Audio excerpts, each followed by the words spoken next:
Hello guys, let us look something about what are the supercontinents in the Earth's history. As the name suggests, when we say supercontinent, then it means we are talking about a large assembly of landmasses. And we all are aware that over the past several billion years, the Earth has evolved slowly. So we understand this fact that not from the very beginning the continents were as we see them today. So the land and ocean configuration that are present today were definitely not from the very beginning. And the earth has evolved, land masses have evolved slowly. They came together, they got separated due to active tectonics, and therefore it becomes important to know what were these assemblies in the earth's history and how they can be named and how they can be studied. Of course, again, I would like to inform you that now many questions are being put up in the competitive examinations with this topic. So let us begin. So when we talk about the supercontinent in the Earth's history, then these are the assemblies of all or nearly of all of the Earth's continental blocks. It is not necessary that you may find all these blocks together at once, or it may also be possible that all the present continental blocks of the earth would be fused together or were they assembled together. Fused is not the correct word. They assembled together, so they are called as supercontinents. uh, Normally there have been only three times in the earth's history when all of the continents were fused into one large mass, and there have been several other occasions when accretion formed smaller blocks that contained parts of more than one continent. If we slowly, when we look into the other slides, then you will understand that in the Earth's history, there was only three such temporal events when the all of the Earth's continental blocks came together. So they are typically known as supercontinents.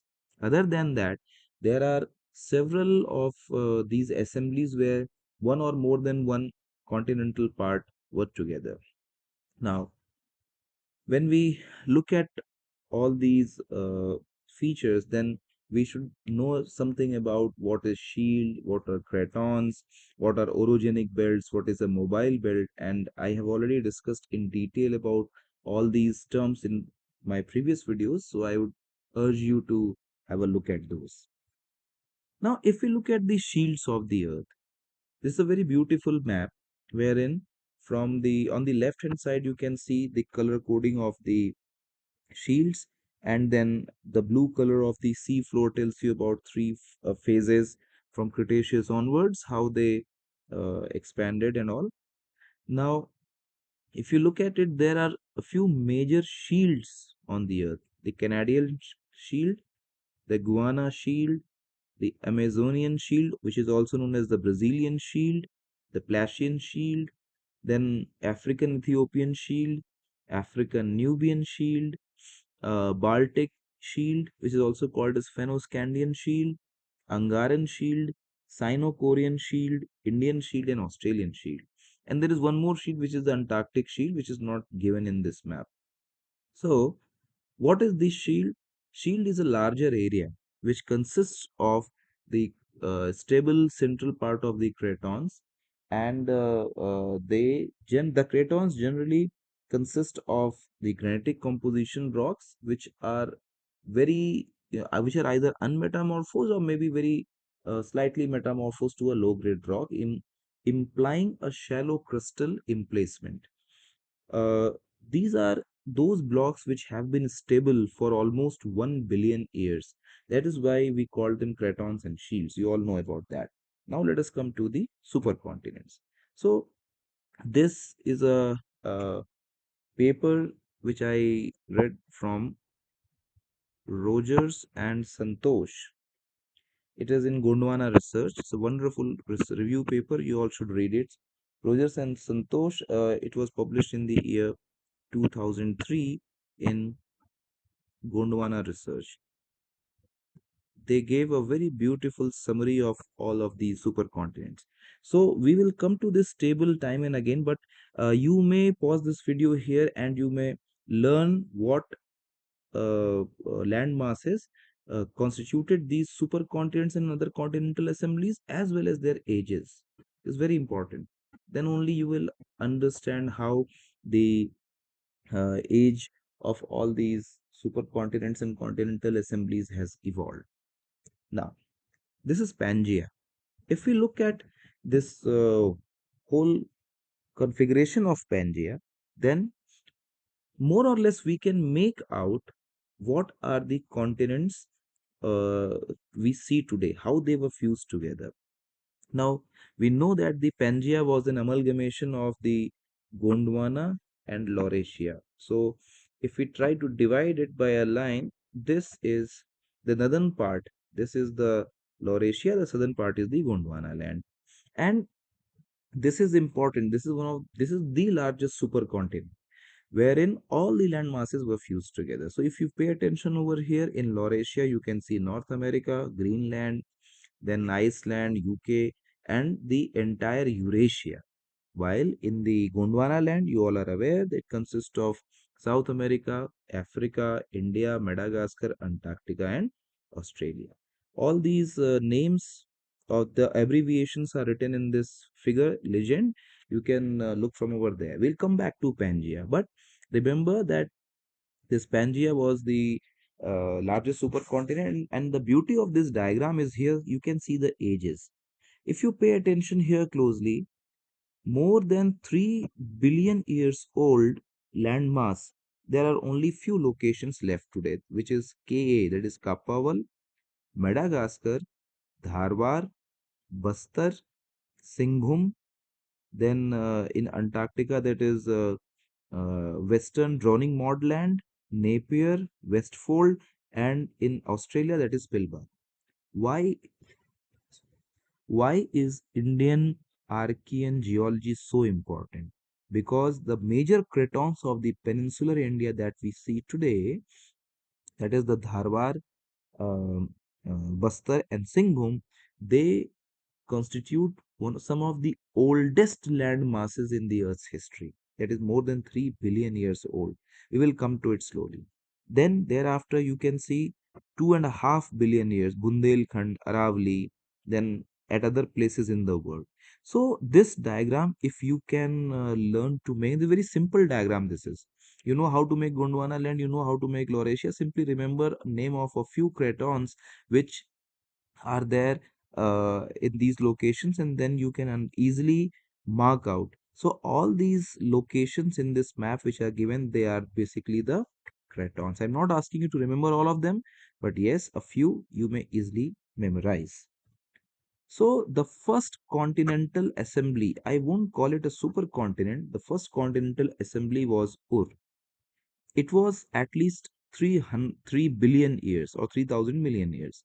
Now, if you pay attention to this map, do not get confused by the continental boundaries of the modern continent. Say, for example, do not look at the African coastal region, India, or only this dark, bold black color line. This is Ur.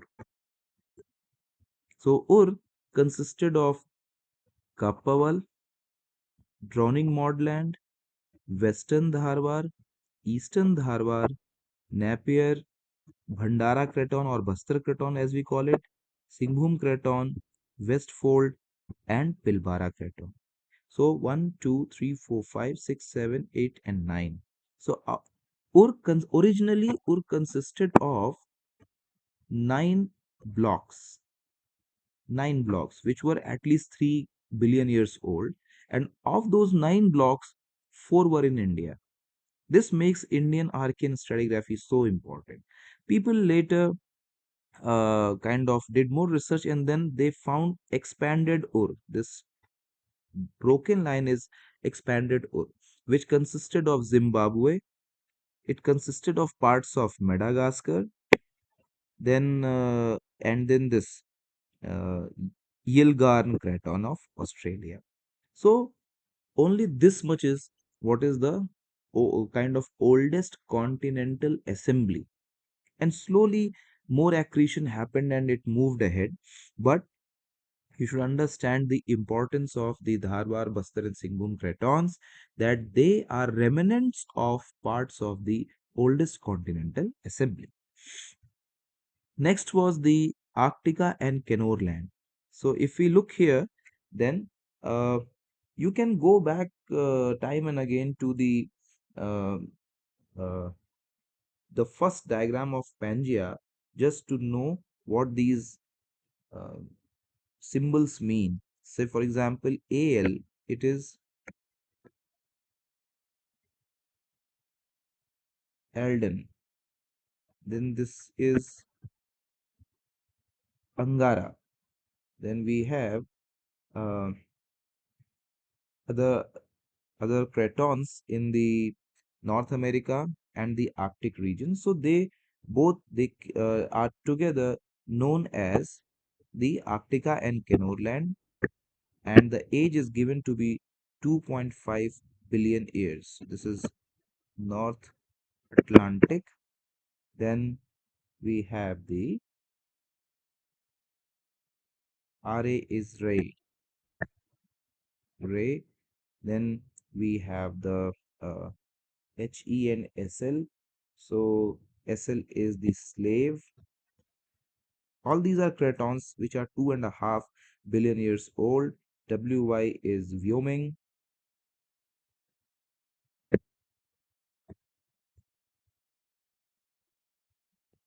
And then we have this one He, which is here. Hearne. And this one is superior.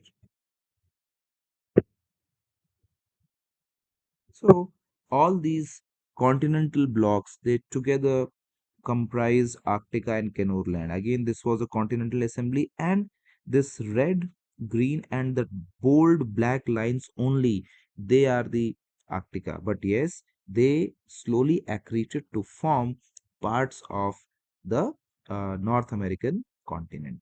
So after Ur, the next age is of Arctica and Kenorland. Moving ahead, now we have Nena.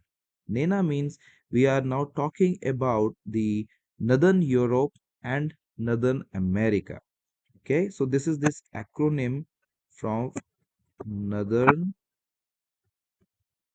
Europe plus North America, and that is how this continent Nena has come in. So if you see here carefully, you will find that there are several ages in this. So Archean, that is Siberia, Greenland, and then parts of the Northern America. So if we go back, you can see this part of the Arctica and Kenorland. So this Kenorland also became a part of Nena.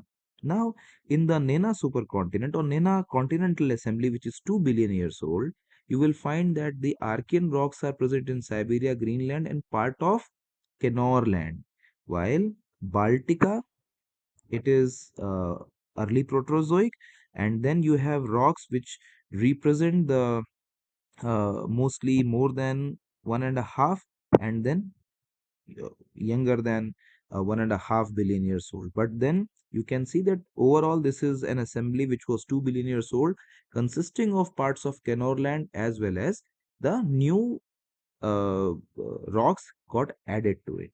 So Nena is 2 billion years old. Next comes Atlantica. Now Nena, which was in the so-called modern northern hemisphere, that during that time, of course, there was no sense of hemispheres, but Nena, we believe that it was uh, the continental assembly which constituted today's northern hemisphere, while very contemporaneous in age was Atlantica.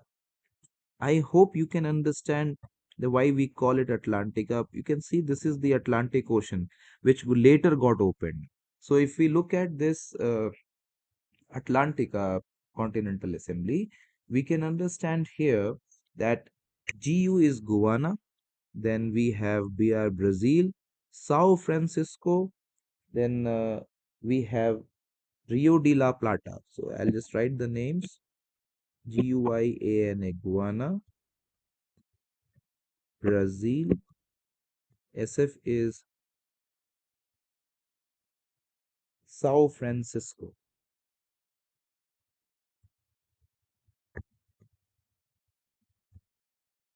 RP is Rio de la Plata. And then if we look here in the African part, we have the Congo and Kasai. And then in the western part, WA represents West Africa. Interestingly, now, along with these older crystalline rocks, you can also find the presence of fluvio-deltaic sediments. Means now we have entered the Paleoproterozoic times over here, and this Atlantica, it is an important part which later made up the Gondwana land and other parts of Pangea. So this was the supercontinent or continental assembly, which is equivalent to Nena. Okay, so now we can see how both the land masses in so-called both the hemisphere had started to evolve.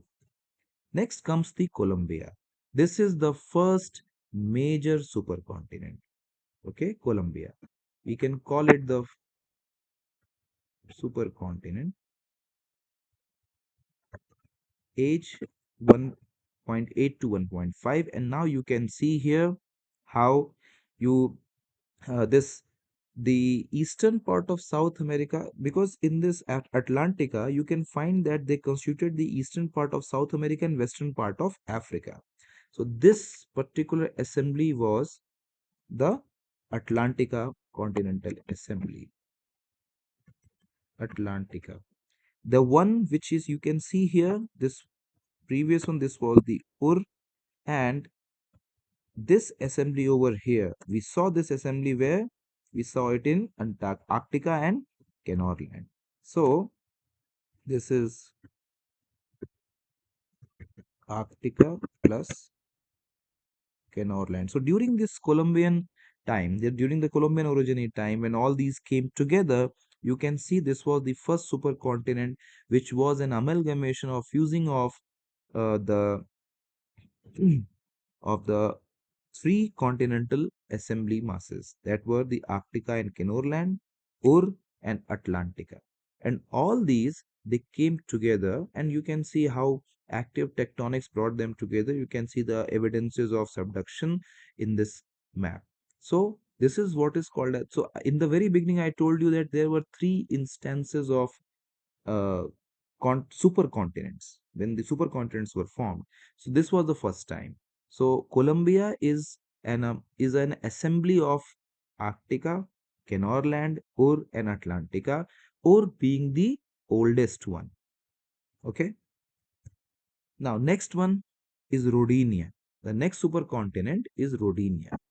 Rodinia age is given to be 1.1 to 1.0 billion years, and here you can see how Ur, East Antarctica, Nena, Siberia, Baltica, and Atlantica.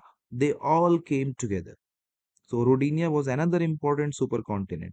And now I hope you are slowly getting the idea how these land masses started to accrete.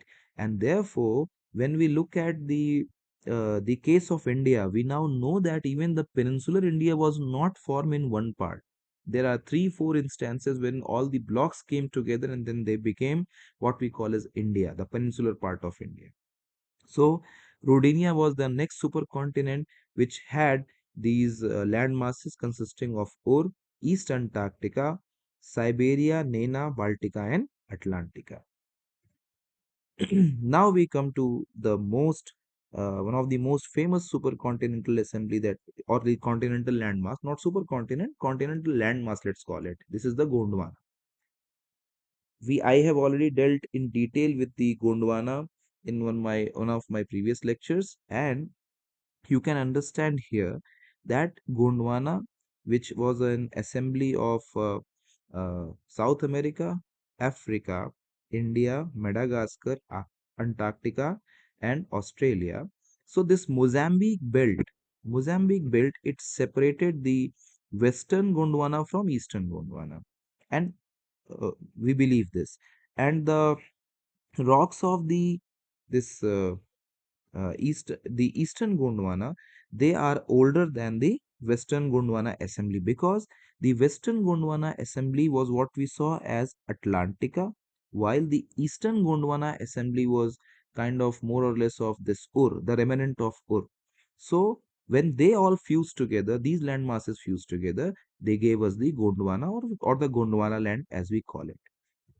Similarly, another contemporaneous uh, uh, assembly which had already formed over there in the so-called northern hemisphere was Laurasia, and around half a billion years ago, when all of these came together, they gave the Pangea.